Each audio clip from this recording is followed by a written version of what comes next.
Imagine the sound that silences an entire street in the loudest and most dangerous neighborhood in New York. It is not a deafening gunshot or the screech of brakes, but a heavy, wet splash of dirty water, followed by the sudden, almost frightening silence of hundreds of people. The calendar reads June 12th, 1967, and we are in Harlem, at the intersection of 165th Street, where the air is so hot, sticky, and saturated with the smell of cheap tobacco that you can practically touch it with your hands. In the center of a dense ring of people stands Muhammad Ali, a man whose name makes governments tremble and stadiums explode with delight. In just a few weeks, he will be officially stripped of his world title and his right to enter the ring for refusing to fight in Vietnam. But today, he is the uncrowned king of these blocks. You probably think that greatness of this scale protects him from street filth and petty bullies. You are wrong. It was on this stifling morning that Muhammad Ali faced a challenge that could have cost him not only his reputation, but his health. And this challenge came not from a professional boxer, but from a man who considered himself the true master of these sidewalks. Standing before Ali is a local authority, a street fighter nicknamed the Butcher, who weighs 20 kilograms more than the champion, and whose fists resemble two chunks of raw granite. The Butcher isn't just heckling Ali, he is methodically, in front of the crowd, attempting to dismantle his myth. He spits at the greatest's feet and utters a phrase that, in 1960s Harlem, was equivalent to a death sentence. You're just a powdered showman, Cassius. You run from white boys in the army, and you run from black boys in the ring. But there are no judges here to save you. Here, I'm going to beat all that poetry out of you and show everyone that you're just a loud bag of air. At that moment, time on 125th Street seemed to turn into a viscous, transparent resin in which everyone present was frozen. You expect Ali to explode, to deliver his famous lightning-fast jab, and leave this brute lying on the asphalt? That would be logical. It's what the Butcher expected, preparing to force the boxer into a dirty ground fight. But here, the Santa Barbara effect kicks in, turning everything upside down. Muhammad Ali did not clench his fists. Moreover, he did something that made the crowd gasp in horror and bewilderment. But before I tell you how Ali answered this challenge, I want you to fix one tiny detail in your imagination. In the breast pocket of his impeccable jacket lay a snow-white silk handkerchief. Look at it, or rather feel its presence. This handkerchief looks like a symbol of weakness, an attribute of a dandy, completely out of place in the epicenter of a brewing slaughter. Remember this handkerchief, because in 60 seconds, it will become the primary and most merciless tool in the psychological execution of the Butcher. The Butcher took a step forward, violating all boundaries of Ali's personal space. The air between them became so thick with tension that it felt like it could be cut with a knife. The street fighter was confident in his victory. He saw before him a man who hadn't entered the ring in 6 months, a man hounded by the press and the government. He thought he had caught the dragon at his moment of greatest weakness, but Ali looked at him with that same universal sadness with which a sage looks at a child trying to scare the ocean with a toy pistol. You want to test the showman, Butcher?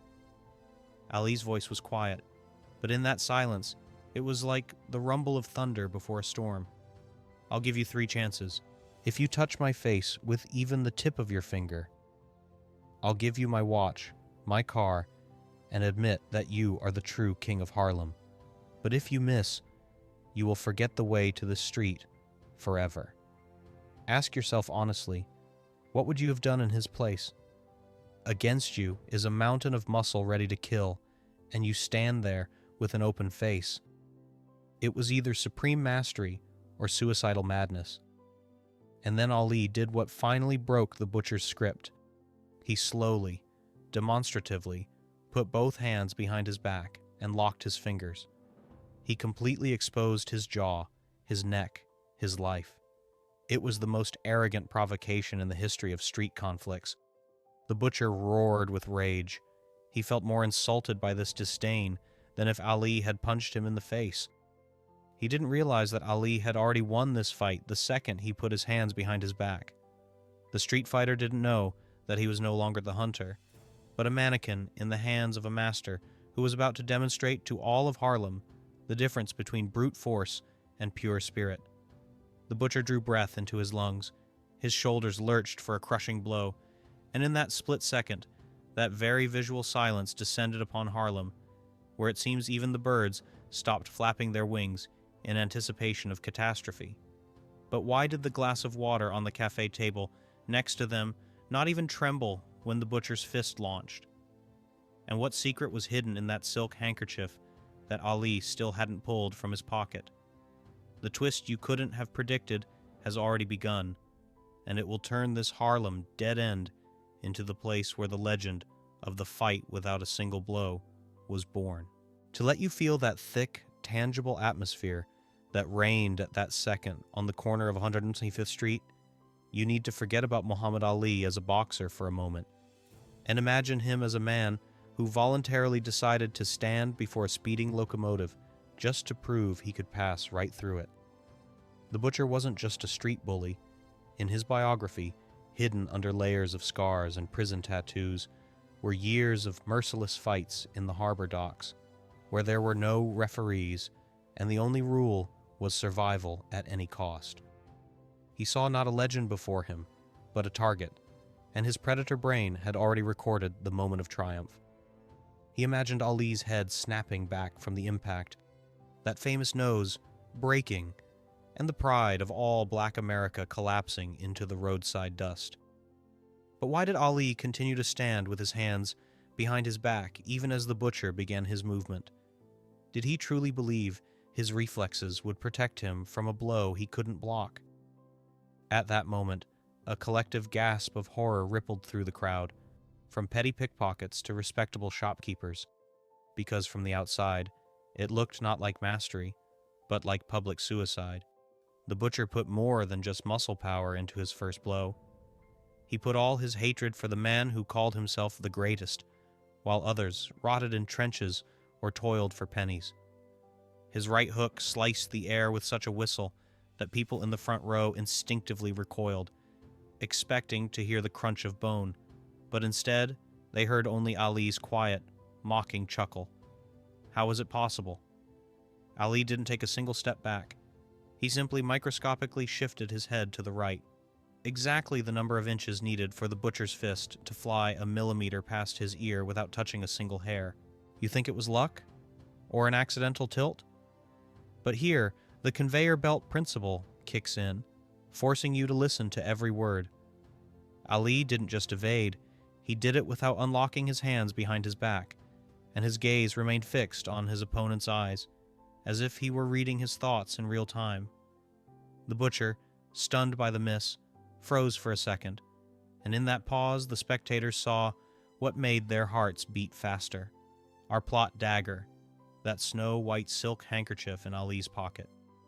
It was still lying there, perfectly folded, dazzlingly clean against the backdrop of Harlem's dirty streets. Why did Ali care so much about his appearance in the epicenter of a fight? Was his narcissism stronger than his survival instinct? Oh no, the truth was far more frightening. That handkerchief was his personal timer, his way of showing the world that this fight was nothing more than a light stroll for him. "One miss, butcher," Ali whispered, his voice as calm as the surface of a lake before a storm. "You have 2 attempts left before you become the laughingstock of all New York." The butcher's rage turned into uncontrollable madness.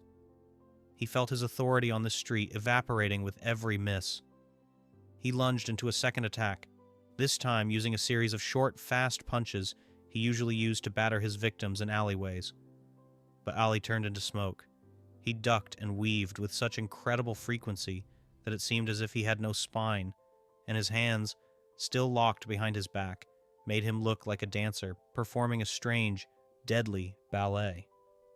Ask yourself honestly, could you keep your cool when a hail of punches from a professional killer is raining down on you, and you don't even raise your hands for protection? This is where the Santa Barbara effect flips everything. Ali wasn't just entertaining the crowd, he was training.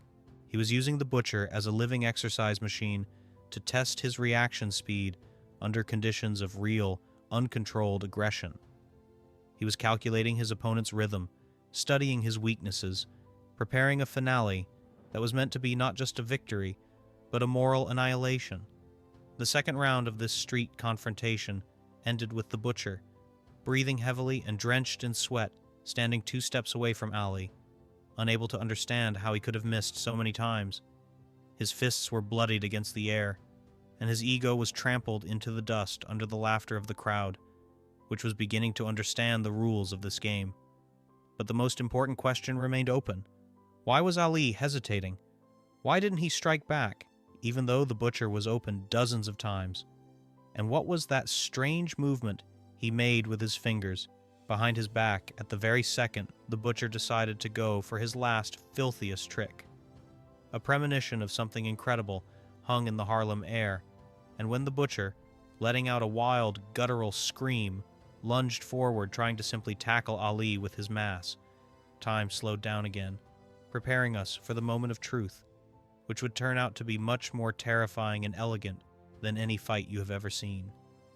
The plot twist is coming, and it will make you doubt everything you know about human potential. In the very second, the butcher let out a wild, guttural scream that seemed to shake the walls of the surrounding houses and lunged into his final suicidal attack. Time at the intersection of 125th Street finally ceased to obey the laws of physics.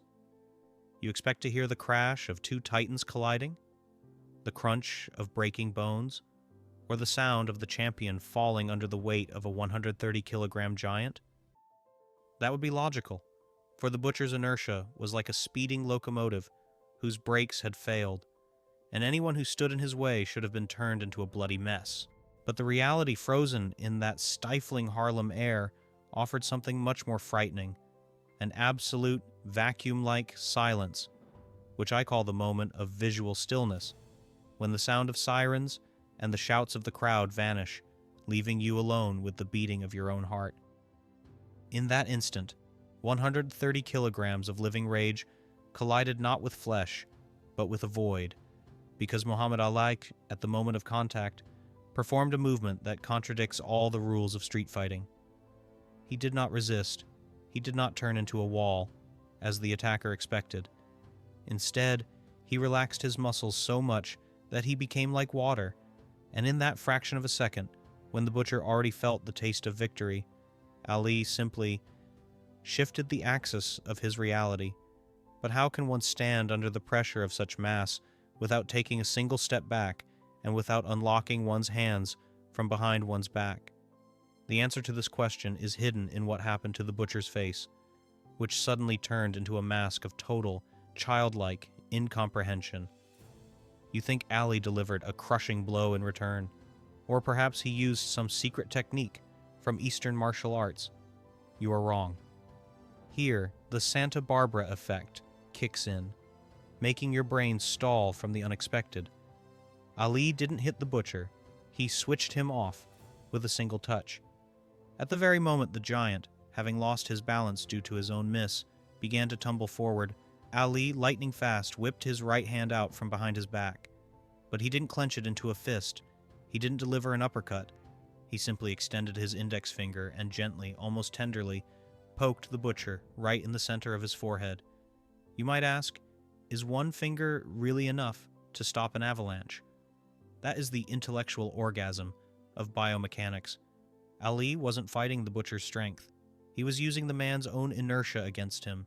That light tap on the forehead became the very fulcrum that flipped the lever of fate.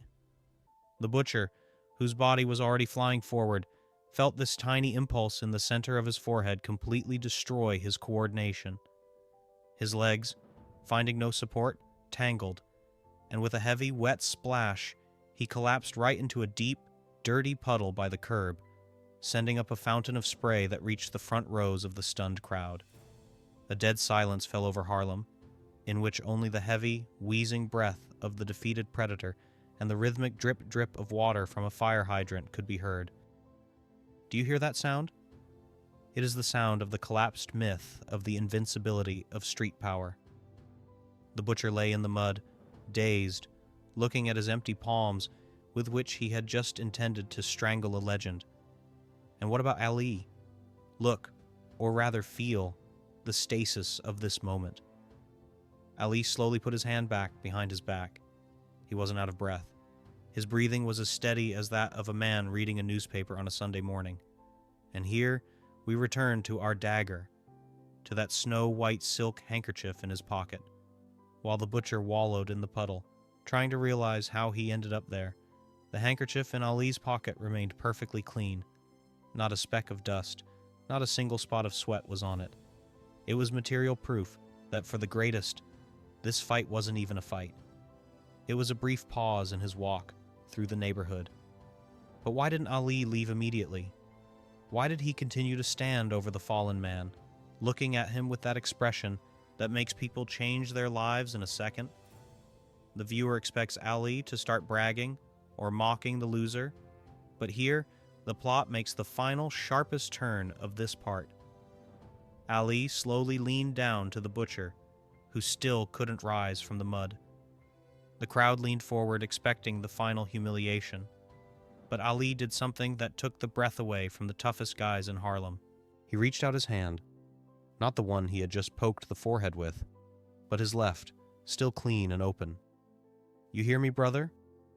His voice in that silence sounded like the whisper of fate itself. A showman isn't the one who talks a lot. A showman is the one who makes you look stupid without even touching you with a fist. You're fighting with hatred, and I'm fighting with emptiness, and you can't defeat emptiness. Ask yourself, what does a man feel who wanted to kill a god, and the god offered him a hand in the mud? In the butcher's eyes, at that second, something broke forever. He saw the difference between cinema and reality, between power and greatness. But what secret lay behind this gesture of Ali's? And why, 10 years later, would this very butcher be the man who saves Ali from the most terrifying attack of his life, one that no newspaper ever wrote about? The twist you couldn't have predicted is already here, and it will reveal the price Ali paid for his dance that day. The heavy, raspy sound of the butcher's inhale, lying in the filthy slush of a Harlem alleyway, sounded in the frozen air like the death rattle of an entire era of street violence. You probably think that at this moment, Muhammad Ali, having enjoyed his triumph, simply turned and walked away, leaving his defeated enemy to rot in the gutter under the laughter of the crowd. That would be logical for any other man, but Ali was not any other man. He was the director of his own legend, and this script required a finale that wouldn't just put an end to the conflict, but would rewrite the very DNA of it. That very visual silence reigned in Harlem, when thousands of people simultaneously stop breathing, and the only sound in the world becomes the rhythmic ticking of the second hand in the champion's head. Ali slowly, with frightening fluidity, reached into the breast pocket of his jacket again. The crowd instinctively backed away. What was he looking for? Brass knuckles? A knife to finish the job? Or perhaps a roll of cash to buy off the witnesses? Instead of a weapon, our plot dagger appeared, that snow-white silk handkerchief. Look, or rather feel, this contrast, the dazzling, sterile whiteness of the fabric against the black, oily mud in which the butcher wallowed. Ali didn't wipe his boots. He did something that caused an intellectual orgasm of realization among those present regarding the scale of his spirit. He slowly lowered himself onto one knee right in the mud, unconcerned about his expensive suit, and held out the handkerchief to the man who a minute ago had promised to kill him. It wasn't a gesture of pity, it was a gesture of recognition. Ali began to gently wipe the dirty water from the butcher's face, and in this movement there was so much calm, almost maternal tenderness that the street fighter froze, paralyzed not by pain, but by something much more crushing, the realization of his own insignificance in the face of true greatness. Ask yourself honestly, what does a predator feel when his victim doesn't just defeat him, but begins to care for him? In the butcher's eyes, rage evaporated instantly, replaced by an expression of such deep, painful shock that no knockout could have induced. He realized that Ali wasn't just faster. He realized that Ali lived in another dimension, where strength is not fists, but the ability to remain human in the epicenter of hatred.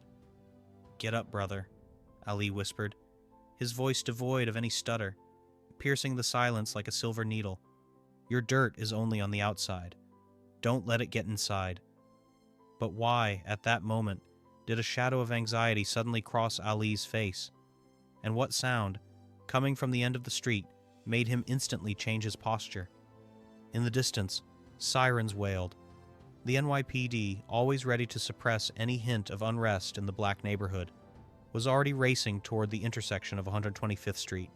The viewer expects Ali to jump into a car and disappear to avoid trouble with the law, as his reputation was already hanging by a thread. But here, the Santa Barbara effect kicks in, turning everything upside down. Ali didn't run. Moreover, when the first patrol cars screeched to a halt at the curb and officers jumped out, gripping batons and preparing to arrest the aggressive Negro, Ali took a step toward the police. He shielded the butcher, who was still sitting in the puddle, clutching that white handkerchief in his hand. "What's the problem, officers?" Ali asked, his voice becoming loud and bold again, the very voice all of America knew. "We were just rehearsing a scene for my new movie. My friend slipped a little. It happens to everyone, right?" The policemen froze. They saw the wreckage. They saw the hundreds of people. They saw the butcher in the mud, but they couldn't arrest a man whom Muhammad Ali had just called his friend. It was a chess match, in which Ali checkmated the system without even entering into an argument with it. He saved the man who wanted to destroy him twice in one evening, first from himself, and then from prison. But the real secret of this moment was hidden in that silk handkerchief. The butcher, feeling the blood pulsing in his temples, looked at the fabric in his hand. There was no blood on it. There was no sweat from Ali. But there was something else. A small monogram embroidered in gold thread that Ali never showed publicly. Seeing it, the butcher turned even paler than he had from the impact. He realized that this handkerchief did not belong to Ali. He realized that this item was a gift from a man whose name in Harlem people were afraid to say out loud, even in a whisper. Why was Ali carrying this evidence? And why did he give it specifically to the butcher? At the second, the police began to reluctantly disperse, and Ali winked at the crowd. A new, even more dangerous question hung in the air.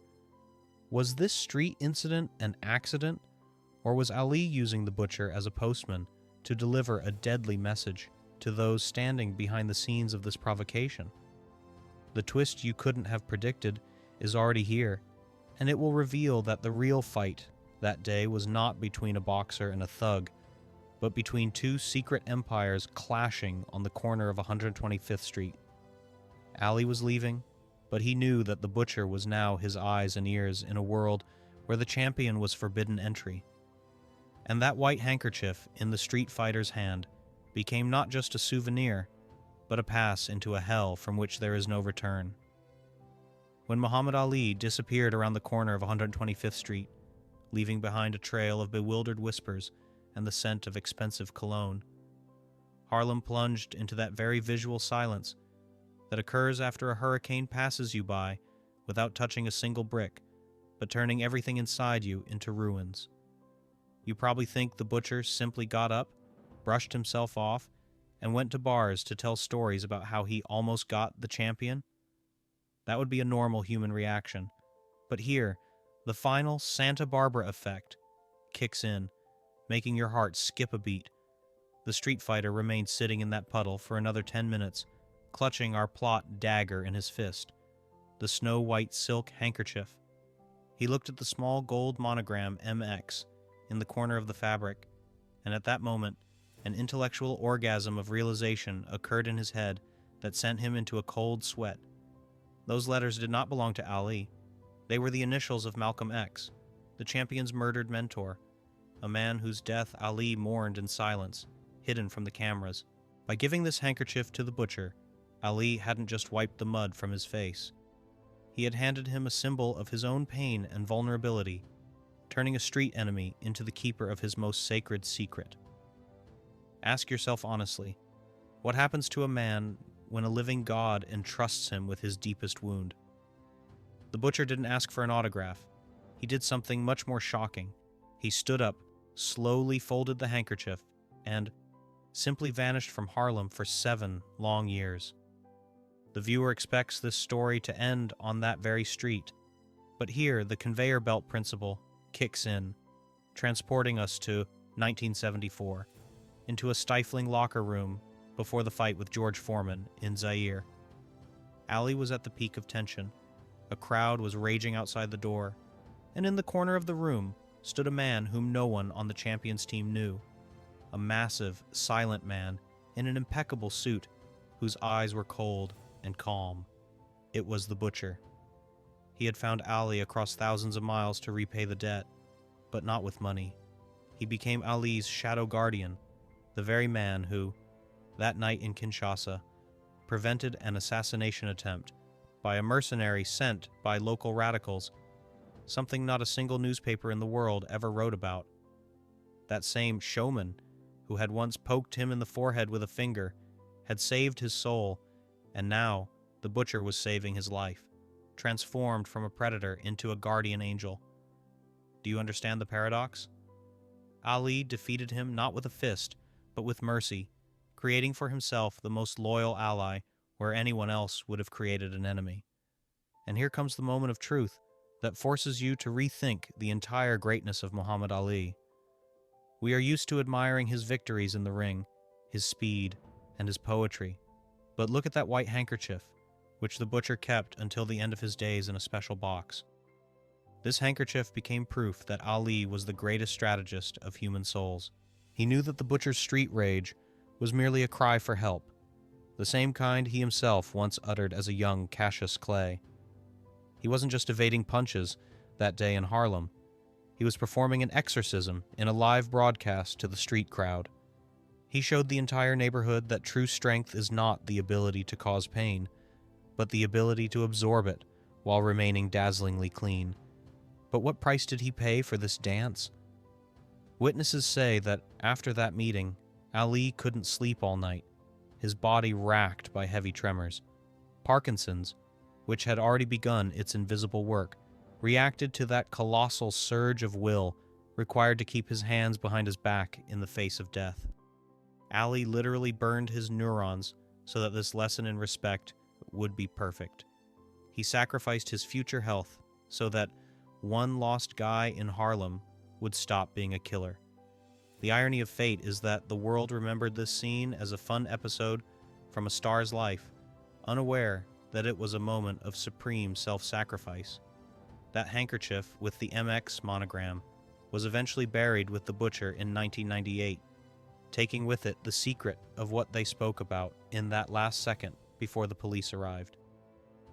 Ali left us with a legend, but the truth turned out to be much heavier and more beautiful than any myth.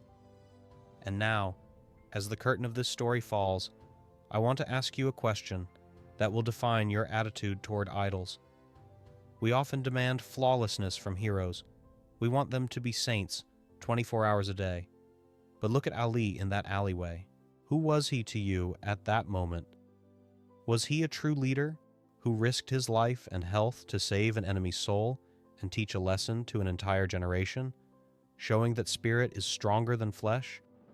Or was he an arrogant manipulator who used his superiority to publicly humiliate a man and play God in front of a crowd, satisfying his boundless ego?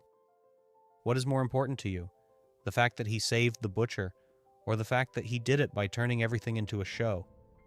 Which side are you on in this debate about the boundaries of virtue, the side of the pure heroic act, or the side of the bitter reality? Write one word in the comments, leader or actor. And write if you noticed that detail with the monogram on the handkerchief at the very beginning. I will be waiting for your answers, because within them lies the key to why we need legends, to be inspired by them, or to justify our own weakness through them.